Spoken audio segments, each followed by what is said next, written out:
General Vilas Boas, grande prazer me encontrar aqui no Quartel-General do Exército. O senhor que é um homem que tem uma liderança não só dentro do Exército, mas hoje uma liderança nacional, porque o senhor tem uma voz moderadora sempre que eu vejo suas entrevistas, então fico muito feliz de conversar com o senhor. O Exército, desde a proclamação da República, tem um papel importante na vida nacional, na vida política, né? E agora nós estamos vivendo 30 anos de democracia, mas uma crise de valores, uma crise econômica. Eu queria saber como é que o senhor está vendo o Brasil hoje. Inicialmente, expressar o agradecimento pelo prestígio de participar do seu programa. Obrigado por estar aqui no nosso quartel-general. Exatamente esta crise de valores que puxa o Exército, as Forças Armadas, para a posição central de algumas questões, porque a população identifica nas Forças Armadas ainda um repositório desses valores e até mesmo veem as Forças Armadas como guardiães da identidade nacional.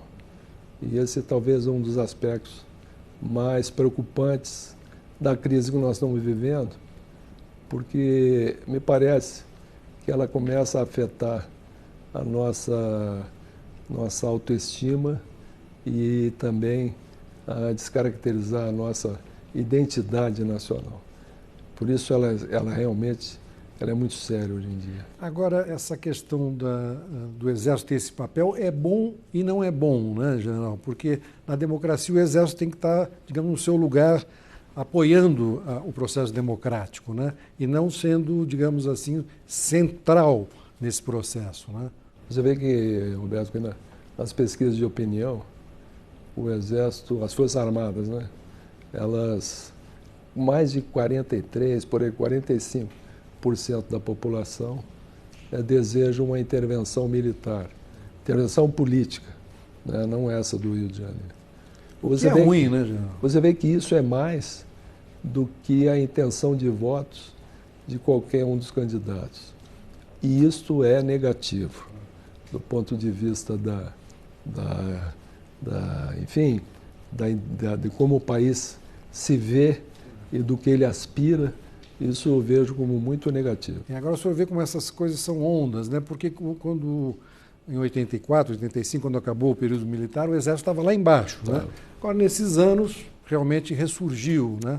Principalmente quando intervém nas questões da violência urbana, né? Isso é um perigo para o Exército também, né, general? Eu vi o senhor falar várias vezes sobre isso, né? Não que seja um perigo para o Exército, Roberto, é porque, embora seja uma atuação, são tarefas constitucionais, não é? Elas fogem um pouco da nossa essência. Porque quando você usa a arma e aponta a arma para brasileiros, é sinal que a sociedade está vivendo um problema muito sério. As Forças Armadas, pela sua natureza, elas não são feitas para isso, vamos dizer assim. E é importante se entender que essas intervenções que fazemos, nós temos que nos adaptar e elas devem ser de caráter restrito, né, no tempo e no espaço, porque senão os efeitos deixam de ser positivos. E o senhor sempre tem dito, e eu concordo com o senhor, que se não houver depois um trabalho social, uma integração, não adianta nada, né? Essa questão é chave, Albert. A questão é chave. Nesse tipo de intervenção, isso é um fenômeno internacional. As Forças Armadas, elas não são empregadas para resolver o conflito. Não. Quem resolve são os outros vetores de atuação do Estado e do governo. As Forças Armadas, a tarefa que elas têm a cumprir é tão somente criar a estabilidade e a segurança, aí sim, para que outros setores venham atuar. Nós, por exemplo, passamos 14 meses na favela da Maré. Houve períodos em que nem mesmo lixo era recolhido, né? Então, aquele caldo, aquele ambiente social extremamente prejudicial, ele não se alterou. Em consequência, uma semana depois de termos saído, tudo voltou ao status quo anterior. Isso quer dizer que também há uma guerra, quer dizer, há um rapaz com um fuzil, se não houver um enfrentamento, quer dizer, o Exército não pode ficar parado, é nesse sentido. É verdade, também, né? é verdade. E nesse regramento jurídico, visa também nos proporcionar a segurança jurídica do meu pessoal. Não é? Essa é uma das maiores preocupações que eu tenho. E a preocupação também com a população, porque ali tem uma população grande também que não tem nada a ver com essa luta, né? E fica à mercê. Essa também. é uma das preocupações essenciais. Nós trouxemos, dos nossos 13 anos de Haiti, uma experiência muito acentuada que empregamos nos empregos que tivemos, como, por exemplo, no Morro do Alemão, na Favela da Maré, e não tivemos efeitos colaterais. Agora, a grande questão hoje, talvez uma das grandes questões no Brasil hoje, é a questão do crime organizado, né? Milícias, enfim, tráfico. Eu acredito que está aí, ou vem daí, a maior ameaça à soberania nacional. A questão do crime organizado e tendo a droga como pano de fundo, como base para o que está acontecendo. Tanto do ponto de vista da deterioração de valores, né, é uma verdadeira metástase que está silenciosa, está corroendo principalmente a nossa juventude, e como também causador da violência. A Polícia Federal estima que aproximadamente 80% da violência urbana esteja ligada direta ou indiretamente à questão da droga. Pois é, essa questão, no general, é quase uma guerra perdida no mundo inteiro, né? Esse enfrentamento com a droga. Não seria o caso de se pensar em outras saídas? O senhor não pensaria em debater também com a sociedade, talvez alguma liberação, uma outra forma de se tratar essa questão? Esse debate é urgente e fundamental, porque aqui não cabe soluções simplistas, com base em senso comum, não é? Isso tem que ser tratado de uma forma científica, uma abordagem bastante ampla, porque são vários os aspectos a serem contemplados. Tem o aspecto da segurança, mas, sobretudo, tem a questão da educação, a questão da saúde, a prevenção, enfim, várias questões. Nós vivemos no Brasil, até pela questão geográfica, temos 17 mil quilômetros de fronteira. 3 países produtores de cocaína, vizinhos, e um país produtor de maconha. Não é? Então, o Brasil já virou rota, né? O Brasil é o segundo maior consumidor do mundo e é rota de tráfico. E como, pelo aperfeiçoamento dos mecanismos de controle de movimentação financeira, a droga, o tráfico, hoje está remunerando com droga, não mais com dinheiro. Isso faz com que toda a estrutura do tráfico, ela tenha que provocar o consumo, buscar o consumo para se remunerar. Então a questão está se agravando, eu vejo com preocupação, porque as estruturas criminais estão se organizando, né? Se empoderando cada vez mais, se interligando e vão aumentando a capacidade de contaminação de outras instituições. General, realmente a situação é muito complexa. E voltando ao Rio de Janeiro, onde tem 800 comunidades, né? Uma geografia difícil também para conter, né, o tráfico. Como é que o senhor está vendo a intervenção depois de um mês? Essa questão do Rio de Janeiro, ela é decorrente do fato de que são décadas de demandas e de atendimento de necessidades básicas da população não providas, não atendidas. Isso tudo vai se represando e transborda sobre forma de violência. Então é um problema com raízes muito profundas e um problema que atinge a população de uma maneira muito ampla. Então uma intervenção como esta, ela exige tempo para surtir efeito, porque não só será necessário, por exemplo, nós restaurarmos o interventor, não é? Restaurar as estruturas de segurança pública para que elas tenham condições de atender um centro de gravidade importante, que é melhorar a percepção de segurança por parte da população, não é? E o outro aspecto são as estruturas do narcotráfico. Elas têm que ser golpeadas, né? Contidas, porque eles são os multiplicadores desse problema. E, de novo, recaímos no aspecto que eu me referi, que aí exige a atuação de outros setores do Estado e de governo.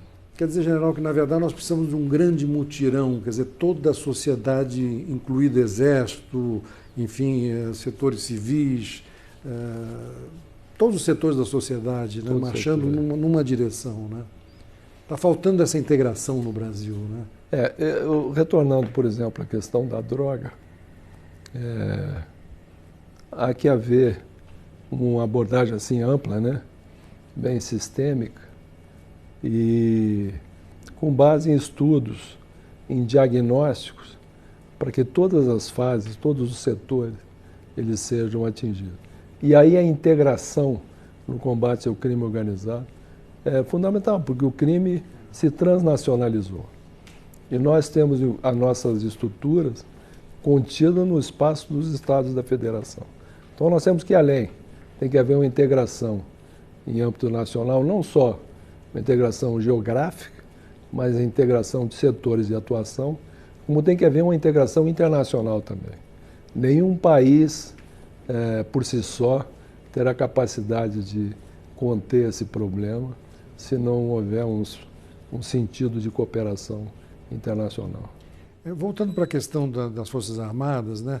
Como eu disse, o senhor sempre tem sido uma voz moderadora, e o senhor é o líder das Forças Armadas, mas aqui e ali há setores mais radicalizados, né? Como é que o senhor contém esses setores e o que o senhor diria a eles?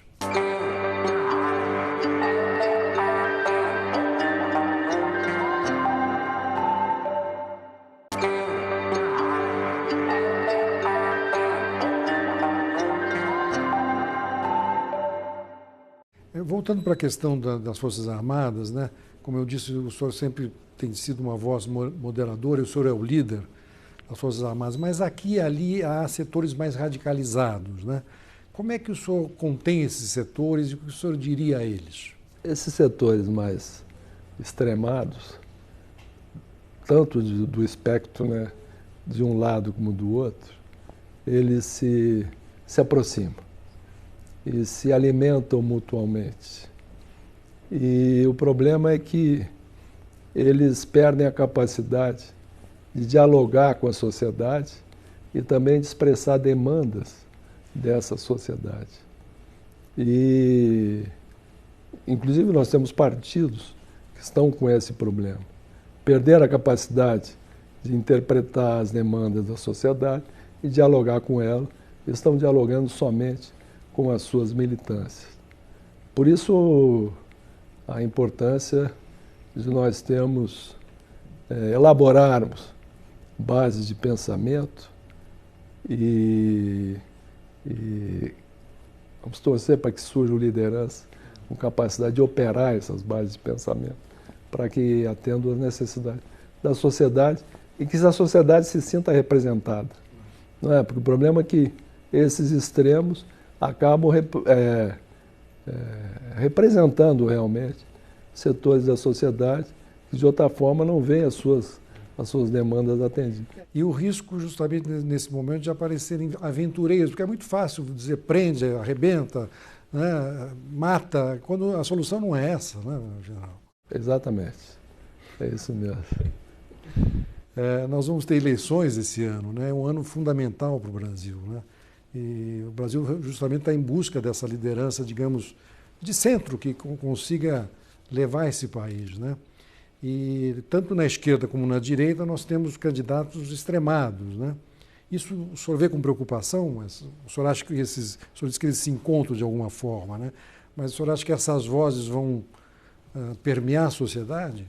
O problema é que uma parte da sociedade se sente representada por eles. Nós vivemos um fenômeno no Brasil, e também não é exclusivamente nós, que é um fenômeno que advém do pensamento politicamente correto. Ele, como eu acho que nós não temos uma cultura muito densa, ele acabou sendo tanto absorvido como imposto à sociedade. O senhor podia explicar melhor isso? Porque pensamento politicamente correto em que sentido? É a pauta moderna, não é? Depois do esvaziamento das ideologias. E aí entramos no que se convencionou chamar do pensamento politicamente correto, indigenismo, ambientalismo, enfim, todas essas... Será que é um exagero nesse sentido? Há um evidente exagero. E o que está acontecendo é que, como ele está tão impregnado na nossa sociedade, ele está fazendo com que todos pensem da mesma maneira. E tem um escritor jornalista americano, o Walter Lippmann, que ele diz que quando todos pensam da mesma maneira, é sinal que ninguém está pensando. É verdade. Desculpa. Não, por favor. A nossa sociedade, ao mesmo tempo, está muito fragmentada. Penso da mesma maneira, mas cada um de um lado, né? Acho que penso da mesma maneira no sentido de buscar justiça a qualquer preço. Pois é, o pensamento politicamente correto, retornando, ele se ideologiza. E quando as questões são ideologizadas, elas perdem a visão de resultado e passam a trabalhar no seu fortalecimento orgânico, vamos dizer assim. Então, e elas começam a produzir mais do mesmo. Então, quando você... Quanto mais temos de ambientalismo, mais dano ambiental. Quanto mais indigenismo, mais os coitados dos nossos índios estão abandonados. Quanto mais essa preocupação racial, mais preconceito temos. Aliás, estamos deixando de ser um país de mestiço, passemos um país de brancos e pretos. Né? Quanto mais essa questão de gênero, mais preconceito homofóbico vivendo. Então, e com isso vai se perdendo a visão de resultado e vai se perdendo de vista o atendimento das necessidades da sociedade como um todo. E mais, essa quase ditadura do relativismo que nós estamos experimentando, ela faz com que se flexibilize todos os limites. Isso vai como um efeito provocado, mas volta como um refluxo. E aí, quando a gente tem, vamos dizer, agressões raciais, é porque, na verdade, o que há é falta de limites na atuação, falta de respeito, falta de disciplina social, falta de reconhecimento do princípio da autoridade. Isso está muito impregnado em nós e está dificultando muito o dia a dia da nossa sociedade. Essa é uma discussão difícil, complexa, eu entendo onde o senhor quer chegar, mas é uma sociedade também que durante muitos anos ficou oprimida, né? Então, de repente, num certo momento, se levanta em todos esses aspectos, né? E cria essa discussão, às vezes inócua até, né? Pois é, porque nós importamos uma pauta internacional e às vezes queremos aplicar aqui fundamentos, princípios de países europeus, né? Como Noruega e outros países. Então, cada país tem a sua... Pois é. O senhor está falando de Noruega, vou mudar um pouco de assunto, que eu me lembrei da questão internacional. O senhor viveu na Amazônia há muitos anos, o senhor conhece profundamente a Amazônia, que é, queiramos ou não, há uma cobiça internacional Sim. pela Amazônia, né? Então, lhe pergunto, qual é a sua preocupação com a Amazônia? Segunda pergunta, no governo Fernando Henrique nós assinamos o Tratado de Não Proliferação Nuclear.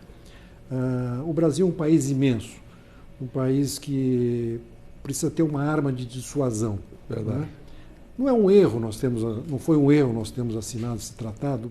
O erro não foi em si a assinatura do tratado, mas sim nós não temos guardado espaço para desenvolvermos tecnologias importantes para o país. Mas, já que abrimos mão desse poder de dissuasão, daí a importância de nós desenvolvermos uma dissuasão que chamamos convencional. Hoje nós temos a dissuasão assegurada no ambiente regional, mas internacionalmente não. Daí a importância desses projetos, como por exemplo o submarino nuclear, o projeto da aviação de caça, dos nossos projetos de blindados, dos projetos de sistemas de mísseis e foguetes, exatamente para que se segure essa densidade de poder. E a dissuasão não é um fim em si mesmo. A dissuasão é uma ferramenta para que o país tenha liberdade de ação para buscar o atingimento dos seus objetivos e garantir os seus interesses. Eu comecei falando da Amazônia justamente porque a gente não sabe daqui 20, 30 anos o que vai acontecer no mundo, se vai faltar água, não vai, se não vai ser não é um perigo para o nosso país, essas fronteiras, digamos, mal guarnecidas, né? Uma vez conversando com esse senador, né, e ex-governador Jabas Passarinho, já velhinho, ele me contou que quando era governador do Pará, um embaixador francês fez uma viagem pela Amazônia e foi visitá-lo. E disse a ele: eu estou admirado porque os países europeus tinham colônias extra-regionais. O Brasil tem uma colônia dentro do seu território, que é a Amazônia. A Amazônia é um grande passivo que nós temos que recuperar, porque ela tem alguns papéis importantes para cumprir. Primeiro, pela quantidade e o valor dos recursos naturais que ela abriga. Biodiversidade. São quase imensuráveis, né? Segundo, pelo potencial de integração na América do Sul. A Panamazônica são 9 países e o Brasil tem interface com todos eles. E as Amazônias são muito homogêneas, do ponto de vista das suas características e também dos seus problemas. Então, é importante, se o Brasil quer assumir alguma liderança na América do Sul, que ele valorize a Amazônia, preste atenção nela. E terceiro, porque a Amazônia apresenta solução e tem resposta para alguns dos grandes problemas que afetam a humanidade. Exatamente o que você se referiu. É a mudança climática, é a biodiversidade, é a produção de energia renovável, é a questão de alimentos, a questão da água, enfim. E também a Amazônia está a requerer uma atenção especial. Nós não temos um órgão para cuidar da Amazônia, nós não temos uma política para a Amazônia. E qualquer abordagem na Amazônia, ela tem que ser multidisciplinar para que ela tenha profundidade e o alcance capaz de modificar aquela realidade. E nós promovemos a exploração, o desenvolvimento, atendendo às necessidades da população e ao mesmo tempo promovendo a proteção do meio ambiente. General, estou ouvindo o senhor aqui, eu tenho visto que o senhor tem viajado pelo Brasil todo, falando e sempre liderando. No entanto, o senhor está lutando contra uma doença terrível que lhe acometeu. Qualquer um de nós pode ser acometido, né? Como é que o senhor luta nesses momentos de maior dificuldade? O primeiro aspecto fundamental tem sido para mim é o apoio, primeiro da família, né? Segundo, de amigos e da estrutura que eu tenho à minha volta. Isso é essencial. Segundo, você ter objetivos. Hoje o meu objetivo imediato é chegar ao final desse ano, né, terminar o mandato e concluir o comando da Força. Nós temos vários projetos de desenvolvimento que nós precisamos consolidar. E terceiro, são 3 pilares fundamentais, que é a mente, o coração e o espírito. Né, aí que o senhor busca proporcionam, exatamente. Eles proporcionam essa sustentação, vamos dizer assim. Imagina quando a gente tem assim, a primeira notícia de uma doença como essa, joga na depressão, né? O senhor conseguiu sair disso, né? Foi interessante que até a primeira notícia, como é que eu coisa? Parece que a ficha demora a cair. A primeira notícia não abalou. Mas depois, com o tempo, você vai ganhando consciência dessa realidade. Mas talvez alguém já tenha me visto dizer isso. Acho que quando Deus quer ter uma conversa particular com você, Ele te dá uma doença assim, né, que faz você se voltar muito mais para Ele. Se o senhor tivesse que pedir uma coisa para o Brasil, o que o senhor mais pediria nesse momento? São tantas coisas a pedir para o Brasil, né, Roberto? Mas é ele acreditar em si mesmo. Acreditar em si mesmo. O Brasil a gente chegou que diz, o Brasil é inevitável. Né? Então seria isso, acreditar em si mesmo. É maior que o abismo, né? É muito maior, muito maior. General, muito obrigado, hein? Eu que agradeço, Roberto, é um prestígio enorme e um prazer estar com você.